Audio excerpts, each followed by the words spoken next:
La Lune a fait barrière au Soleil cet après-midi à partir de 16h, une obscuration de 55% sur la Guyane, phénomène astronomique observable en Amérique du Nord et sur une partie de l'Amérique centrale et du Sud. Les travaux de mise en œuvre de l'accord de Guyane se poursuivent. Les peuples amérindiens et bushinangais entament une deuxième semaine de négociations à la préfecture. Il est notamment question de rétrocession du foncier, nous y reviendrons. Une centaine d'incendies de brousse observés depuis le début de la saison sèche, des feux causés principalement par l'action de l'homme. Une campagne de prévention sera bientôt lancée par l'État. Bruno Jean-Élie du service départemental d'incendie et de secours est notre invité ce soir. Madame, Monsieur, bonsoir et bienvenue dans cette édition. Pour ouvrir ce journal, le soleil couvert partiellement par la Lune en fin d'après-midi. Vous avez sans doute pu profiter du phénomène astronomique à partir de 16h. Une éclipse partielle avec une obscuration de 55% en Guyane. C'est à Christian County, dans le Kentucky, que l'éclipse a été totale. Chez nos voisins guadeloupéens, l'éclipse était visible à 80%. Un scientifique guadeloupéen nous explique ce phénomène. Le 23 février 1998 avait lieu la dernière éclipse totale. 19 ans après, l'archipel guadeloupéen a de nouveau pu assister à ce phénomène scientifique qui se produit généralement à la nouvelle lune. Souvent on dit que le soleil est rendez-vous de la lune. En fait, c'est un alignement parfait entre le soleil, la lune et la terre. La lune venant s'intercaler entre le soleil et la terre.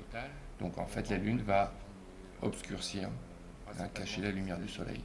Pendant 8 à 10 heures, la Lune va poursuivre sa trajectoire, offrant ainsi un spectacle total ou partiel aux terriens. Cette éclipse est totale, non pas en Guadeloupe, mais principalement sur les États-Unis. Donc c'est une éclipse qui va démarrer dans le nord du Pacifique, ensuite aborder les États-Unis par le nord-ouest, dans l'Oregon, traverser 14 États, pour ensuite descendre jusqu'à la Caroline du Sud, dans le sud-est. Et puis cette éclipse ensuite va continuer dans l'Atlantique pour se terminer grosso modo au sud des îles du Cap-Vert. Partiel pour certains, total pour d'autres. Il convient tout de même de se protéger les yeux. Aux États-Unis par exemple, où aura lieu l'éclipse totale, là on va se trouver vraiment dans le cône d'ombre de la Lune. Et lorsqu'on se trouve au nord ou au sud de cette zone de totalité, on va se trouver dans une zone de pénombre. C'est pour ça qu'on appelle ça une éclipse partielle. Et ce sera le cas ici aux Antilles. Elle est partielle chez nous à 80%. Si on descend encore plus bas, en Martinique, on ne sera plus qu'à 75%, et en Guyane, on sera à 55%. Plus on s'éloigne de la zone de totalité, donc plus l'éclipse sera faible en fait. D'accord ? C'est pareil si on remonte au nord de la zone de totalité. À New York, on va se retrouver aux alentours de 70%. Et si on continue à remonter au Canada, etc., jusqu'au Groenland, ça va diminuer de la même façon. En attendant, il faudra attendre le 17 octobre 2153 pour de nouveau assister à une éclipse totale. Le travail se poursuit pour la concrétisation de l'accord de Guyane. Les représentants des peuples amérindiens et bushinangais entament leur deuxième semaine de négociations à la préfecture. La question de la rétrocession du foncier a été abordée, mais la réunion a pris fin sur la contestation de la présence de Dimitri Gouard, membre du collectif pour la Guyane décollée. À cette réunion, Jean-Philippe Chambrier, président de la Fédération des organisations autochtones de Guyane, était au micro de Jonathan Lariot. Ce sont nos accords à nous, donc les accords des autochtones. Effectivement, il y a des points qui ont été soulignés. Et donc du coup, oui, le point le plus important quand même, c'était les 400 000 hectares. Et après on n'a pas été à tous les points en fait, parce qu'on a arrêté au 4e point. Et donc, du coup, nous avons demandé que monsieur, parce que un représentant du KPLD était présent, donc nous avons demandé à monsieur Dimitri Gouard de quitter la salle, car nous avons quitté officiellement le KPLD, donc nous ne voulions pas que monsieur Dimitri Gouard, qui était représentant du KPLD, soit présent. C'est une des manières, mais c'est vrai que c'est assez technique et donc il faut connaître quand même, avoir des notions juridiques qui sont importantes. Et donc il faut faire très attention à ce qui va être mettre en place. Et donc effectivement, on a en face de nous l'État Et donc c'est une machine qui est assez puissante. Et donc nous à côté, c'est pot de terre contre le pot de fer. Donc du coup, il faut qu'on soit attentif à tout ce qui est dit, quoi. Ça avance tout doucement, puisqu'il y a des points qui demandent un changement au niveau de la législation. Je pense que ça va mettre du temps avant d'arriver à ce que nous avons demandé. Ouais. Nous sommes au début de la grande saison sèche avec son lot de fortes chaleurs et aussi de feux de brousse. Une centaine de départs de feu ont déjà été enregistrés pour cette saison. Des incendies, conséquences de la sécheresse, mais aussi de l'action humaine à 80%. Comment agir pour réduire le phénomène? Pour en parler ce soir, nous recevons Bruno Jean-Élie. Vous êtes responsable du déploiement des feux de forêt au service départemental d'incendie et de secours. Merci d'avoir accepté notre invitation. Merci, bonsoir. Alors, 2200 hectares brûlés l'an dernier, 1000 sorties de pompiers sur le terrain et aussi un peu moins qu'en 2015 d'ailleurs, ce nombre de sorties. Quelles sont les principales causes de ces incendies de brousse? Alors effectivement, nous avons deux principales causes. La cause naturelle, effectivement, parce que nous sommes notre géolocalisation fait que nous avons une faune abondante. Et effectivement, vous pouvez constater des savanes, des marais. Et à partir de là, lors des périodes de haute saison sèche, on pourrait dire caniculaire, nous sommes confrontés à des auto-inflammations de la végétation. Et vous pouvez assister sur la borne routière entre Makuria et Kourou des incendies, comme on peut le constater sur l'écran. Et deuxième cause, la cause humaine, effectivement, qui génère certains de nos départs pour des feux de végétation.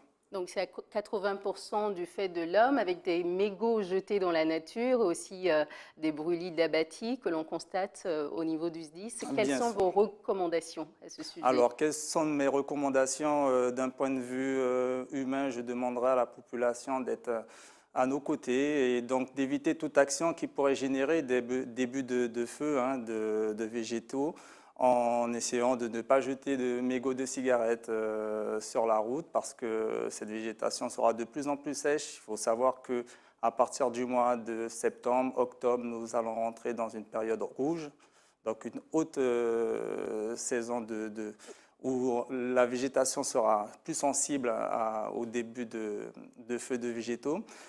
Par la suite, pour éviter tous les malaises, parce que l'air aussi sera vicié, j'invite la population à respirer dans des vêtements humides. Et voilà. Respirer dans des vêtements humides afin de se protéger contre les inhalations, du moins d'air. Au moment des départs de feu, justement. Du moins, oui, puisque les feux vont générer un air plus vicié. Et afin d'éviter toute intoxication pour les personnes sensibles à ces airs-là, nous conseillons donc d'utiliser un linge humide qui permet de filtrer l'air.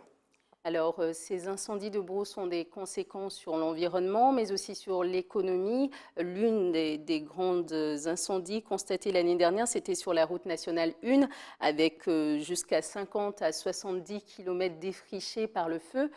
Généralement, ce genre d'incendie avec une telle ampleur, combien de temps ça prend pour l'éteindre ? Alors, ça dépend effectivement de la proportion, de la dimension même du sinistre. Il faut savoir effectivement que ça a des conséquences sur toute la partie bien public, matériel. Quand je dis bien public, c'est que les réseaux téléphoniques, électriques sont endommagés par ces feux. Effectivement, quand nous arrivons sur ce type de sinistre, ça peut aller jusqu'à 2 à 3 heures en fonction de la surface qu'il y a à protéger, à éteindre. À partir du 11 septembre, une action va être lancée par le ministère de l'Intérieur. Quel sera le contenu exact de cette action ? Donc, comme vous savez, il y a un classement qui va de 1 à 5 au niveau national et qui catégorise les feux de végétation, des feux de forêt au niveau national. La Guyane est classée au niveau 4. Et cette campagne permet à partir du 11 septembre de déclencher un dispositif de protection, de veille qui mettra en alerte ou en veille toutes les forces vives du département avec à côté des pompiers bien sûr le concours des pompiers de Paris, la BSPP, qui est sur le site d'Ariane Espace, mais qui sort de ce site pour pouvoir nous prêter main forte. Et en plus, les forces de l'ordre, la municipalité avec les forces, du moins la police municipale, l'ORA, qui s'occupe en fin de compte de gérer toute la partie de la qualité de l'air. Donc effectivement, à partir du 11 septembre, tout ce dispositif sera déclenché jusqu'à la fin du mois de décembre, fin normalement de notre période, de notre épisode de feux de végétaux pour cette année 2017. Très bien, Bruno. Jean-Élie, vous êtes responsable du déploiement des feux de forêt au service départemental d'incendie et de secours. Merci d'avoir accepté notre invitation. Je vous en remercie. Rendons-nous à présent en Martinique avec l'ouverture de la saison de la chasse aux tourterelles. Tous les dimanches et jusqu'au 17 septembre, les chasseurs pourront s'adonner à leur hobby. Nous avons suivi des passionnés du club Mousquet-Lamantinois sur un terrain de chasse à la place d'Armes au Lamentin. Reportage de nos confrères d'ATV Martinique. Pour réussir une journée de chasse à la tourterelle, il faut s'armer de patience. En ce week-end d'ouverture, l'oiseau se fait rare, une situation habituelle pour les chasseurs. Confortablement installés, ils attendent de faire mouche. Ça peut passer et puis pendant 10 minutes, un quart d'heure, ou 5 minutes ou 2 minutes, et puis après il n'y a plus rien pendant des heures. Hein. Donc voilà, c'est assez... faut être patient. Faut être patient et c'est un peu fatigant effectivement parce que bon, faut rester... si vraiment on veut faire une belle chasse, il faut rester très, très attentif et concentré sur sa chasse. Il y a pratiquement pas de chasseurs opposés à la tourterelle en Martinique, donc vous êtes sur une convergence et puis quand l'oiseau arrive, vous essayez de l'attirer pour pouvoir la récupérer, donc pas trop loin et suffisamment pour la récupérer. L'homme ne fait pas tout, son fidèle compagnon à 4 pattes joue un grand rôle dans la partie. Le chien complète le binôme. Des chiens qui sont faits pour rapporter, ce qu'on appelle les retrievers, donc tout ce qui est labrador. Et puis il y a des chiens d'arrêt qu'on éduque pour le rapport, mais au départ leur fonction première c'est l'arrêt. En fait ils vont à la recherche du gibier et ils avertissent le maître qu'il y a un gibier qui est tout près. Tandis que le retriever, son rôle c'est d'aller et de ramener le gibier. Comme beaucoup de chasses, celle à la tourterelle est extrêmement réglementée. La période est de 5 dimanches uniquement, hors nidification, pour que la population de volatiles soit assez nombreuse, sans être menacée. Il faut gérer, autrement on ne pourrait pas trouver à sa sortie. Seulement, et la fédération fait un bon travail parce que nous sommes autorisés que 5 dimanches. Donc ce qui fait qu'on a un prélèvement moindre et puis c'est bien géré. Et la tourterelle peut faire des petits, élever ses petits et puis refaire une population pour chaque saison. Il reste donc 4 dimanches réservés à la chasse à la tourterelle. La fenêtre de tir se referme le 17 septembre. Et pour clore ce journal, les résultats du Tour, Terry Tsangyemoy remporte l'étape du jour entre Cayenne et Sinnamary. Après une très longue échappée, le coureur de l'espoir guyanais remporte la première victoire pour la Guyane. Donc James Grinville de la sélection de Guyane se place en 2e position. Le Guadeloupéen Boris Karen garde le maillot jaune. C'est la fin de cette édition. Voici les titres que nous avons développés. La Lune a fait barrière au soleil cet après-midi à partir de 16h, une obscuration de 55% sur la Guyane. Phénomène astronomique observable en Amérique du Nord et sur une partie de l'Amérique centrale et du Sud. Les travaux de mise en œuvre de l'accord de Guyane se poursuivent. Les peuples amérindiens et bushinengués entament leur 2e semaine de négociations à la préfecture. Il est notamment question de la rétrocession du foncier. Une centaine d'incendies de brousse observés depuis le début de la saison sèche, des feux causés principalement par l'action de l'homme. Une campagne de prévention sera bientôt lancée par l'État. Bruno Jean-Élie du service départemental d'incendie et de secours était notre invité ce soir. Merci de nous avoir suivis. Prochain point de l'actualité dans quelques instants avec nos confrères de BFM TV. Je vous souhaite une excellente soirée sur ATV Guyane.